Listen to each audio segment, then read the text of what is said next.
Good morning, everyone. Are you out there? It's really a pleasure to welcome you to Colorado. Are we treating you all right? All right, it's thrilled to be here. I'm glad you're coming together to share big and bold ideas on how we can transition to clean energy. I understand that ARPA Energy Innovation Summit was here in 2019. We're glad you came back, and in fact, we ordered some great weather for you while you're here. I have the honor and privilege of serving as the mayor of our beautiful state's capital, Denver, Colorado, just next door to where we are here in Aurora and Adams County. And we've benefited greatly from the creative and innovative thinking that takes place here in summits like this. And so we are really, really excited that you're here. You know, Denver is an ambitious city. We have ambitious and audacious goals around energy. And we need to hear from you all the great ideas and technologies that we can deploy, not only here in Denver, but to share with our friends around the country to build a cleaner, safe, and more resilient city. So let me start by saying this. Denver is ready to welcome and scale new technologies. As you know, buildings and homes account for more than half of the greenhouse gas emissions in our community, and we're committed to pursuing anything we can to drastically reduce that number. And I'm proud to say that Denver is leading the nation in building performance policy, with thousands of our largest commercial and multi-family buildings on their way to net zero by 2040. This is all thanks to a landmark policy that my administration implemented last fall and was a result of months of work and shared thought leadership with our stakeholders and our community to figure out how to make this work for everyone. And right now, we are in the middle of updating our building code so that we can bring all new construction along the path to net zero by 2030. Also, as you know, the second largest source of greenhouse gas emissions and the top contributor to poor air quality in Denver is, of course, the fossil fuel-centric transportation system. And we've made strides there as well. Denver is among the fastest growing EV markets in the nation, and our residents are welcoming this new technology. My administration has made major commitments to expand our network of EV charging stations into every neighborhood, building an infrastructure needed to fully transition toward clean energy. And of course, we need to talk about our source of energy. Now, we like to brag here in Denver about our 300 days of sunshine that make living and recreating year-round one of the major draws of residents and visitors. It also makes the opportunity for solar energy innovation and opportunity within Denver's reach.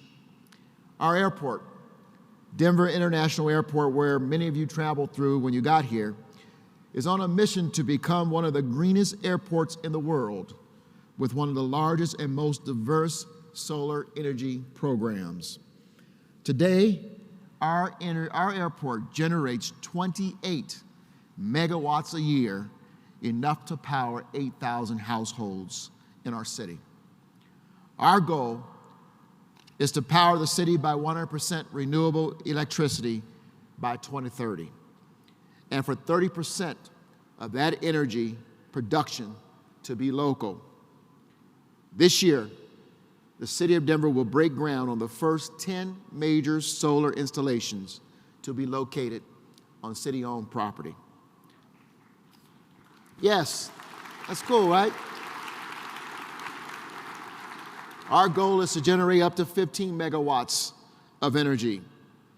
We're also fortunate to have the support of our local utility company, Xcel Energy. Anyone here from Xcel Energy in the house? You probably wouldn't tell anybody. We're glad you're here. We're glad to be in partnership with Xcel Energy. They're eager to expand renewable energy and to meet the increasing demand. In addition to transformative projects that are reducing energy use in buildings and rapidly increasing renewables, we're also funding workforce development programs so that Denver has the workers ready for jobs your technology will create. Holding all of this work up is the passion, commitment, and drive of the people of this great city to answer to the urgent call to this global crisis we all face. We're ready and able to join with our fellow cities across the globe to fight against climate change. And we have Denver voters to thank for approving a dedicated sales tax that today generates $40 million a year to support us in tackling the climate action efforts. With this incredible support of the people, I committed the city to even more ambitious goals, climate goals, aiming for a 100% reduction in emissions by 2040, with a science-based target of 65% by 2030. These goals are aligned with the Intergovernmental Panel on Climate Action and represents Denver's fair share of global greenhouse gas emissions. Voters and advocates for change not only charged us with incredible responsibility of tackling climate change head-on, but they also mirrored our values of equity and justice. Half of the $40 million a year will directly benefit the people and communities most harmed by the impacts of climate change. We underscore all this work with a goal of prioritizing people of color and indigenous people, low-income communities, people living with chronic health conditions, babies, children, and older adults. I've shared a lot about the big picture transformations and the road ahead as we continue to look for solutions. But I want to leave you with one example of what climate action looks like when we make equitable solutions work for everyone. Big initiatives and actionable expressions of our values are needed and necessary. We cannot leave any community behind as we tackle climate change. So we're focused on relatively small, people-focused solutions. One example is we launched an e-bike rebate program on Earth Day.